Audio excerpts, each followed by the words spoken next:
ओम नमो ब्रह्मादिभ्यो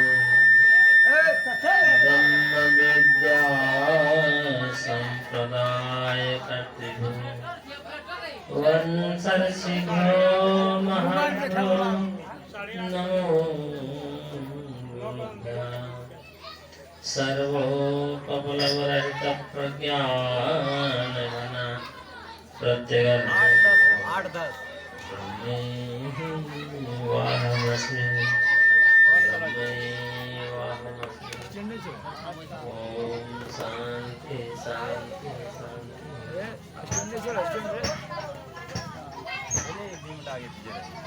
अखंड ब्रह्मांड नायक भगवचरण कमल बंदन परम पूज्य परमाराध्य सद्गुरुदेव उपस्थित सत्संग प्रेमी सज्जन वृंद भक्तिमती माता और बहनों,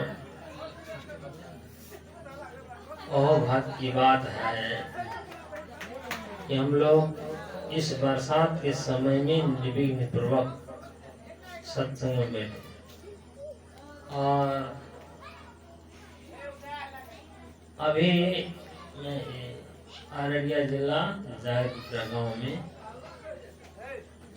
नाम बोले सुरेंद्र वीरेंद्र की माता के अंत्येष्टि कर्म के श्राद्ध कर्म के उपलक्ष्य में जो सत्संग कार्यक्रम रखा गया है उसमें हम लोग उपस्थित हैं। तो आप लोग भाग्यशाली है कि समय में गुरु महाराज मिल जाता है, नहीं तो समय संजोग ऐसा साथ नहीं देता। कभी कभी समय संजोग साथ देना इसी को कहते भाग्य और पुरुषार्थ। कभी पुरुषार्थ करेंगे लेकिन भाग्य साथ नहीं देता है तो आप छटपटा कर आ जाएंगे। और देखिए मैं अभी दृष्टांत देता हूँ। और कभी कभी भाग्य न हो तो पुरुषार्थ से हम छटपटा कर आ जाएंगे। और कभी कभी पुरुषार्थ से भी हम भाग्य को दूर कर देते हैं, पुरुषार्थ भी करना पड़ता है। तो भाग्य और पुरुषार्थ दोनों चाहिए। आप पुरुषार्थ की वहां जाकर नेपाल जाकर के फोन किए तो संपर्क हुआ, नहीं जाते तो फिर मुश्किल हो जाता। ऐसे प्रयास। अब देखिए भाग्य क्या है जो हमको परेशानी नहीं हुई, इस यहाँ आने के लिए हम पहले सतवेर आए, सतवेर से आराम से आए। ये इसको कहते भाग्य। अब पुरुषार्थ हम प्रयास करते हैं। अभी पलाश बनी के लिए जो साधु संत आए थे, टाइम दीजिए हम लोग।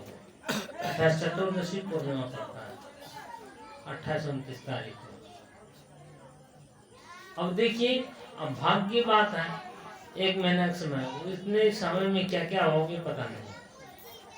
तो भाग्य पुरुषार्थ तो हम कर सकते हैं, लेकिन उसी समय में सप्तरी में ज्येष्ठ पूर्णिमा का उत्सव मना। सप्तरी जिला खोजपुर कल्याणपुर के पास, वहाँ सप्तरी बहुत धनी धनी आश्रम सब है।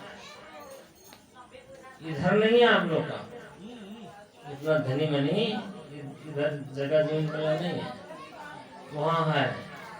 लेकिन वहाँ आदमी नहीं, उतना सत्संगी लोग, सत्संगी भी है तो ऐसे ही है। जहाँ धन है तो मन नहीं है, मन है तो धन नहीं है। अच्छा, हम विषय की ओर जा रहे हैं। ये तो अंत्येष्टि कर्म, अंत्येष्टि कर्म मतलब मनुष्य के लिए जो अंतिम कर्म। ऐसे तो जीवन में कर्म करते करते करते करते मरण पर्यंत तक कर्म होता है, और मरण के बाद भी कर्म हमारा वेद शास्त्र में भी रखते हैं। इतना उदारता है जो मरण के बाद में भी उसके लिए कर्म करते हैं। तो मरण के बाद में जो कर्म किया जाता है, ऐसे कहते हैं, ये शास्त्र का कहना है मीमांसा शास्त्र कहते हैं कर्ता ही कर्म फल का आश्रय होता है। क्या कहते हैं? कर्ता ही कर्म फल का आश्रय होता है। कर्ता, कर्ता माने कर्म करने वाला, ही कर्म फल का आश्रय। जो कर्म करेंगे उसको फल मिलेगा। कर्म करेंगे हम, फल मिलेगा दूसरे को, ये बात नहीं। कर्म करने वाले को ही फल मिलेगा। तो हम जो माता पिता के लिए जो कर्म करते हैं, तो अपने लिए कर्म कर रहे हैं कि माता पिता के लिए कर्म कर रहे हैं? यही तो है। हाँ, समझने की बात यही है। हाँ, मैं ये जो कर्म कर रहा हूँ, जितना भी जो लोग कर्म करते हैं, वो अपने लिए कर्म करते हैं कि माता पिता के लिए कर्म करते हैं? और अपने लिए यदि करेंगे ना, तो फिर मुश्किल है। अपने लिए कोई नहीं करता है, सब माता पिता के लिए करते हैं। जो सप्तरी तो ज्यादा गरुड़ पुराण सुनते हैं, वहाँ ज्यादातर अधिक अकाल गति से जो मरा हुआ लोग के लिए ज्यादा गरुड़ पुराण सुनते हैं। जो अकाल गति से मरा है उसको उद्धार करने के लिए गरुड़ पुराण सुनाते हैं। अब पंडित लोग तो ऐसे सुनते। गरुड़ पुराण में स्पष्ट कह दिया, जो यानी कानि दानानि स्वयं दत्तानि मानवै तानि तानि च सर्वाणि उपतिष्ठन्ति जागृता। जो कुछ भी आप दान करेंगे, स्वयं दत्तानि मानवे, अपने हाथ से जो दान करेंगे उसको आगे मिलता है। अब मिलेगा नहीं मिलेगा वो तो बात की बात है, लेकिन शास्त्र कहता है मिलता है। तो आप देखने जाते हैं, यहाँ वेद में कहा दिया स्वर्ग कामो ये जेता, स्वर्ग कामना करने वाला को यज्ञ करना चाहिए कहा दिया। तो स्वर्ग करेंगे यहाँ, जाएगा वहाँ, देखने जाएंगे क्या? लेकिन वेद में विश्वास करके तो लोग करते हैं। आप वास्तव में हमारे यही आस्तिक शास्त्र है, जो इस जन्म के संबंध उस जन्म में, उस जन्म के संबंध उस जन्म में, और पूर्व जन्म का संबंध इस जन्म में, इसी संबंध को हम लोग मानते हैं ना। और जो इस संबंध को नहीं मानते हैं वही है नास्तिक।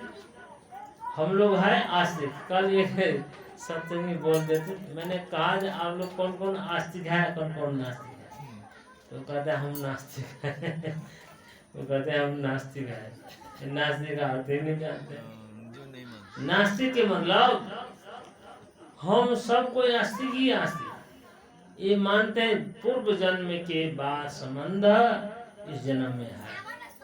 पूर्व जन्म में जो हमने किया है उस कर्म का फल अभी हम लोग को प्राप्त है। देखिए, पूर्व जन्म में हमने जो कुछ किया है, तो यहाँ सत्संग मिला, गुरु मिलना, संत समाज मिलना, अच्छा घर में जन्म लेना, अच्छा संगत मिलना, ये भी पूर्व जन्म का फल।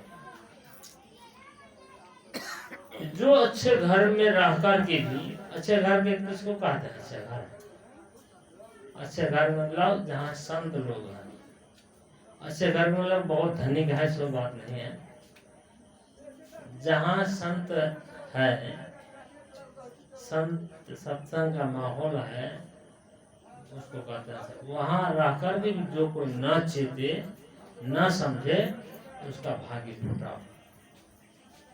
वहाँ रह करके भी जो नहीं चेतते हैं ना, उसका भाग फूटा। और क्या कहेंगे दुनिया के बात पर? हमारे आश्रम के बगल में ही है, सब बगल में है, कुछ नहीं समझता, क्या करते हैं? भाग्य फूटा।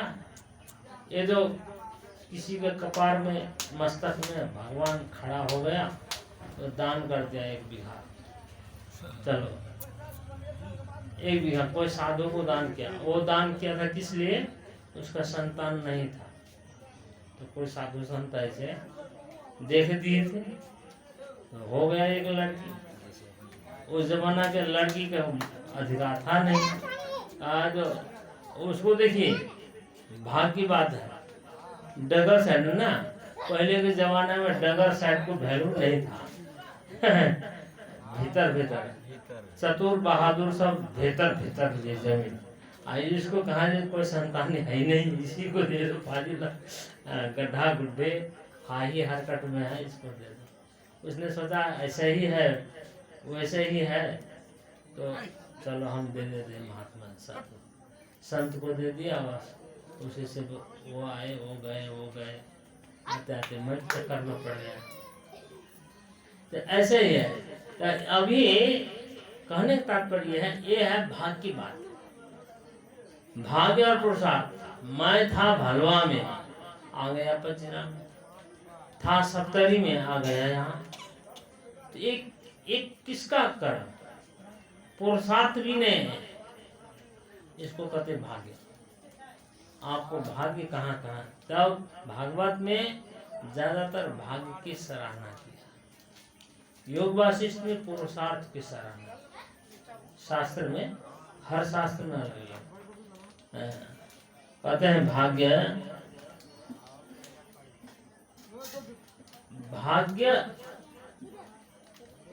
तो पूर्व जन्म का किया हुआ कर्म का फल हम लोग आज भोग रहे हैं, इतना तो मान ली ना। और आज अभी जो करेंगे उसका भी संबंध है। पूर्व का संबंध अभी और अभी का संबंध आगे। तो आगे के लिए पहले तो जो किए अभी मिला है, और अभी जो हम करेंगे उसका संबंध आगे हो। तो यहाँ वेद में कहते हैं, हम लोग क्या कहते हैं भजन में, खाली हाथ आया बंदे खाली हाथ जाए। ये तो सीधा सीधी बात है। इन शास्त्र कहता है नहीं, शास्त्रीय दृष्टि से देखेंगे तो हम लोग बहुत कुछ लेके आए हैं, हम बहुत कुछ लेके जाएंगे भी। तो ले जाने के लिए तरीका चाहिए, ऐसे तो आज नहीं जाएगा। उसके तरीका क्या है, एक दृष्टांत दिया। एक सेठ है, एक फेसबुक में भी आया था, एक सेठ बहुत अरबोपति खरबोपति था। वो था सत्संगी, वो सत्संगी था, संस्कारवान था।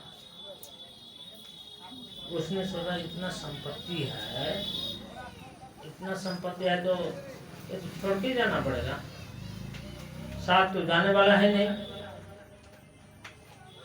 तो ऐसा उपाय किया जाए, यहाँ से भी हम संपत्ति लेके चले, यहाँ से भी संपत्ति लेके जाएंगे। ऐसा कोई बुद्धि बताने वाला हो, यहाँ से भी हम लेके जा सकते हैं। कौन बताएगा यहाँ से कौन चीज, एक सुई तो नहीं जा सकता है, इस शरीर ही साथ नहीं जा सकता है। धन संपत्ति की बात तो छोड़िए, कैसे जाएगा। अनाउंस कर दिया लाख रुपया देंगे, सब चुप रहा, कोई नहीं। लाख 5 लाख देंगे, उसमें से कोई समझदार लोग निकल गए, चलो एक बार दाव लगाते हैं। इनका हम बताएंगे, हम बता सकते हैं, कई आप अपने संपत्ति साथ में ले जाना। तो सेठ से मिले, जो अनाउंस किया था सेठ से मिले, हम बताएंगे, तो ठीक है। तो वो पूछते हैं, सेठ जी आप विदेश तो गए होंगे। और तो सेठ ही था उतना बड़ा, हाँ लंदन अमेरिका कनाडा कैलिफोर्निया कहाँ देश विदेश दुबई कतार गए हैं, तो ठीक है। तो इंडिया का पैसा वहाँ चलेगा, इंडिया का पैसा अमेरिका में लंदन में चलेगा नहीं चलेगा।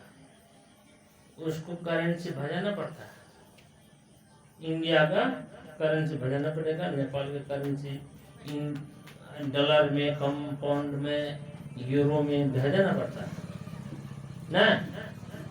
इंडियन पैसा तो नहीं चलेगा, नेपाली पैसा नहीं चलेगा, भेजना पड़ता है। तो हाँ, तो सेठ ने कहा हाँ भेजना पड़ता है। तो तब कहते हैं वो महात्मा, वो संत जैसे आप विदेश जाते हैं तो यहाँ तो पैसा भजना पड़ता है, उसी प्रकार इस लोक से परलोक में जाएंगे, इस लोक से परलोक में जाएंगे तो इसको भी भजाना पड़ेगा। अब कैसे भजेगा वो? ये करेंसी नहीं है नेपाली, वो दूसरा ही करेंसी है। कैसे भजेगा?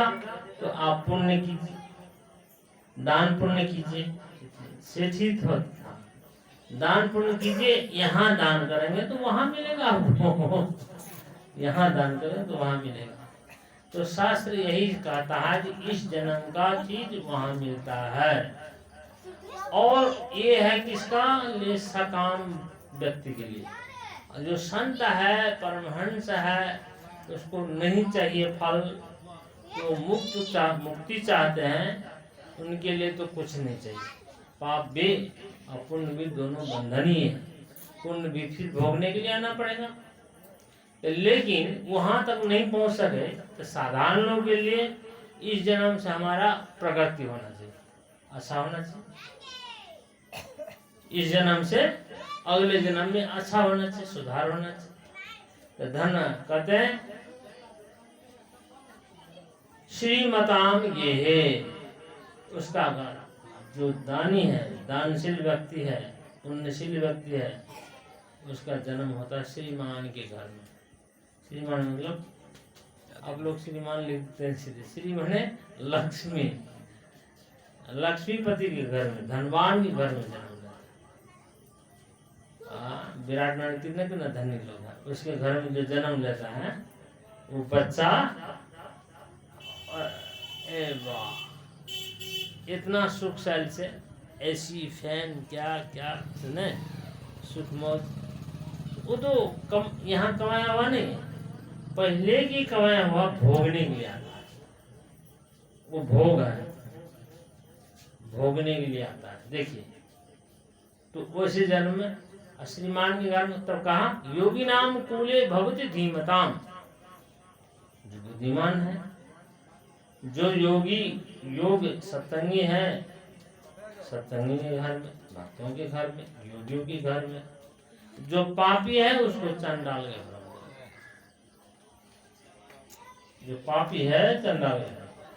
ये पूर्व जन्म का संबंध। आपका चेहरा मुहरा कैसा है, तो चेहरा से संबंध पता लग जाएगा कि आप पूर्व जन्म में कैसे आए।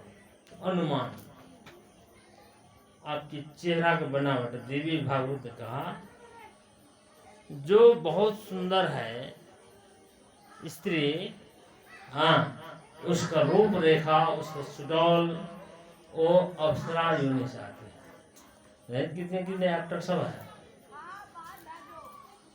ना, एक से एक। कोई पूर्व जन्म का अप्सरा है, कोई पूर्व जन्म का देव है, कोई पूर्व जन्म का गुरु है, पूर्व जन्म का क्या क्या है। तो इस जन्म में भी उस रूप में आते हैं। जो पूर्व जन्म में गुरु है, इस जन्म में भी गुरु हो। इस जन्म में गुरु है तो फिर आगे जन्म के लिए क्या होंगे? जो मुक्त हो गए तो मुक्त हो गए, नहीं हुए तो फिर गुरु हो।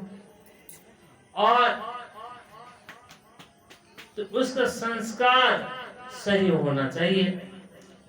और भाग्य प्रारब्ध ऐसा है, इतना फेंक देता है कभी प्रारब्ध, लेकिन प्रारब्ध फेंकने पर भी जो बीज है भीतर में पड़ा हुआ वो व्यर्थ नहीं जाता।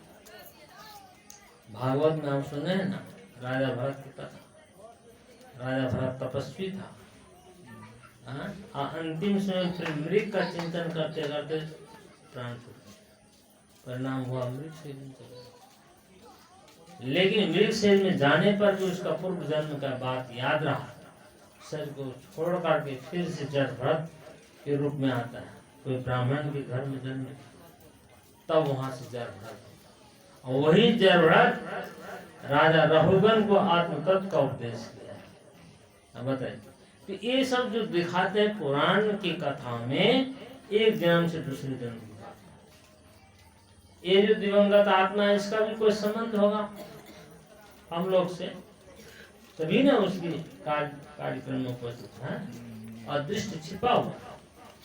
हाँ, जिसको गुरु में लगन है उसके लिए समय भगवान दे देते हैं, समय दे देते हैं। नहीं है लगन तो नहीं भी देंगे, हमारे हाथ की बात नहीं रहती है।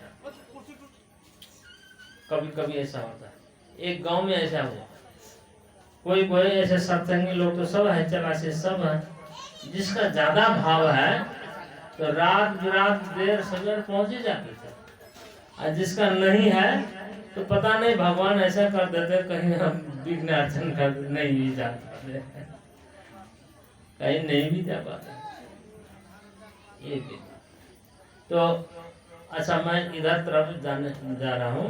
ये जो जीवात्मा है, ये जीवात्मा क्या लेके जाता है, कैसे जाता है, कैसे जाता है उसके विषय में कल कहेंगे। और क्या लेके जाता है वो प्रसंग चला, वो प्रसंग अब देखिए यहाँ कहते हैं तम उत्क्रांतम प्राणो अनुक्रामति प्राणम अनुक्रांतम सर्वे प्राणा अनुक्रामन्ति सविज्ञान भवति सविज्ञानमेव अन्वाक्रामति तम विद्याकारणे समन्वय भेदे पर प्रज्ञासा। अब ये वेद की बात मानते हैं तो ये है बृहदारण्यक में याज्ञवल्क्य राजा जनक का संवाद। देखिए आप बीजक के एक प्रकरण आप उल्टाएंगे कल, उसमें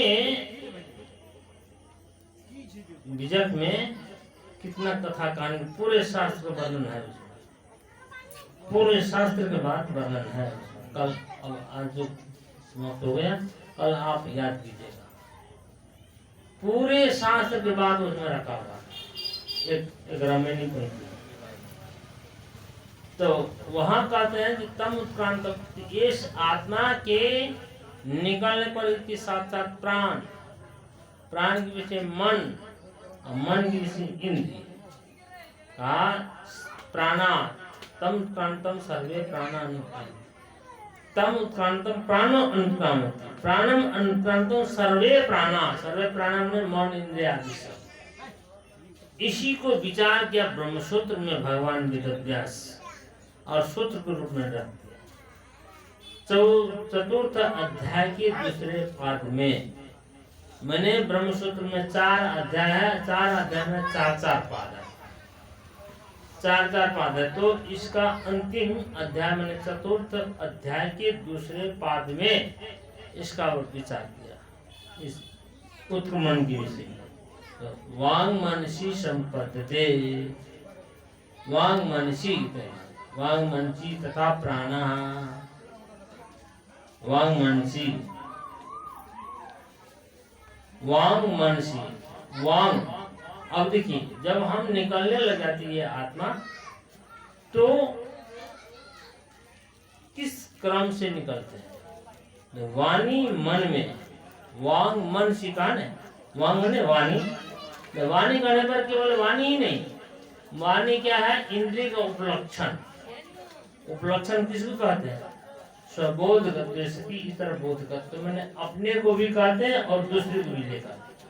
एक वाणी, वाणी कहा तो वाणी के साथ वाणी इंद्रिय है ना, इंद्रिय सारी इंद्रिय।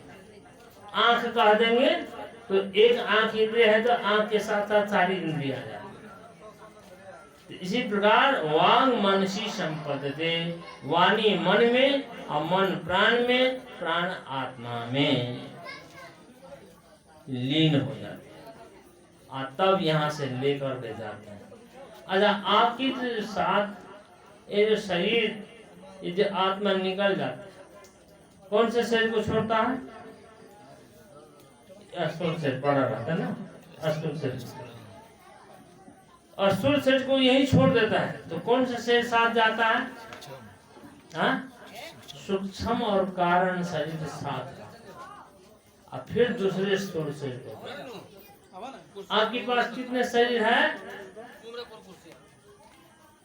कितना शरीर है? 3। और 5 शरीर के भूल भूलैया मत रहिए। 5 लिखा है उनको, हाँ? 5 बताया। मत में नहीं लिखा है, संस्कृत में कहने लिखा है। संस्कृत में कहीं भी 5 शरीर नहीं। और मत मतांतर में अपने अपने मत में जो भी लिखा है, हाँ, वो तो अपने मन की बात है। स्थूल सूक्ष्म कर्म। अब देखिए, मैं मत के बात छोड़िए, अभी मैं अनुभव कर रहा था, विचार किया। तो अभी हम लोग जागृत अवस्था में हैं,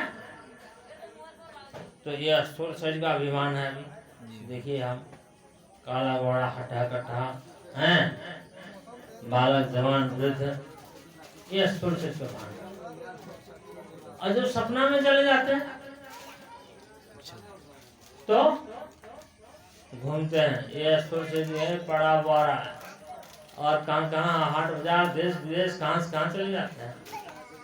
अब बताए, भगवान यही पर दिखाते, ये स्थूल शरीर नहीं, स्थूल शरीर नहीं है, सूक्ष्म शरीर भी, और सूक्ष्म शरीर से भी आगे चले जाते हैं।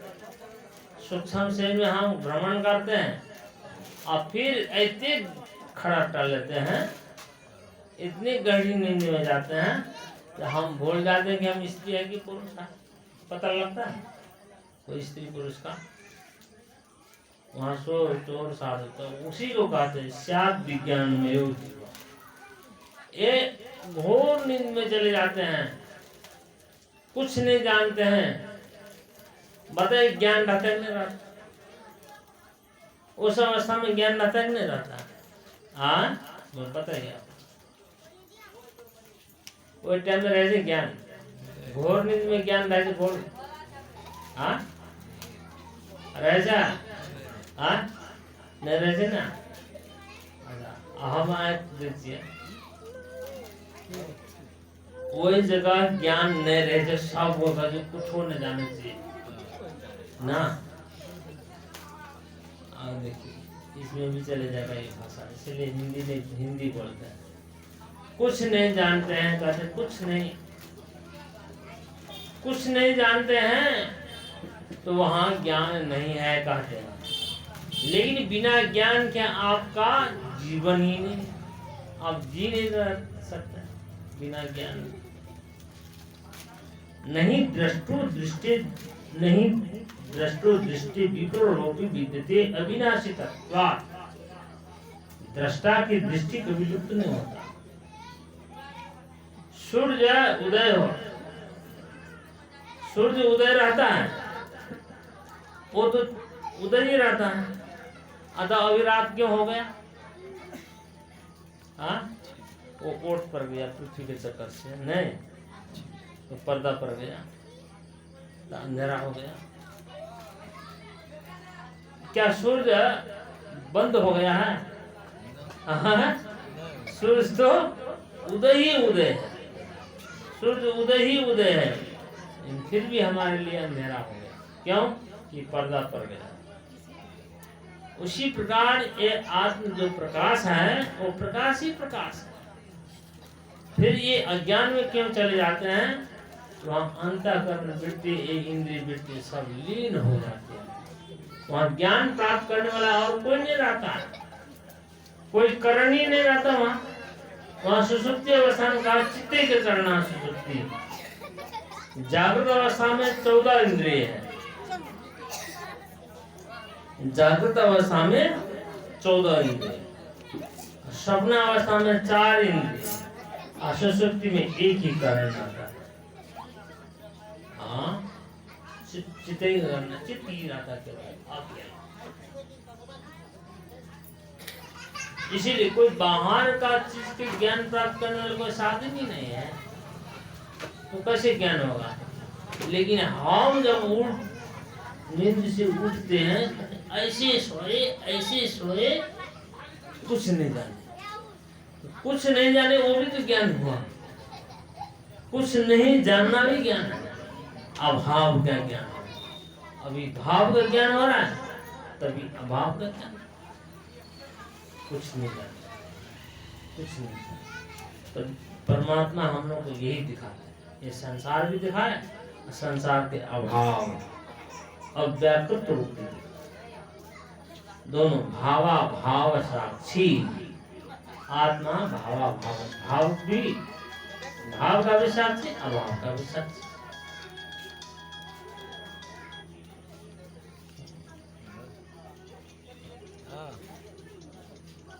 अच्छा, तो पाँच है जो ने तो ये आत्मा हाँ दोनों के साथ है।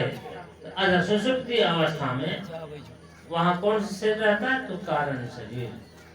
और उसके आगे और कुछ बताइए, उसके आगे और कुछ जाते हैं, कहीं जाते हैं? हाँ, अच्छा और जगह ही नहीं है, फिर अरे, बंद करना पड़ेगा।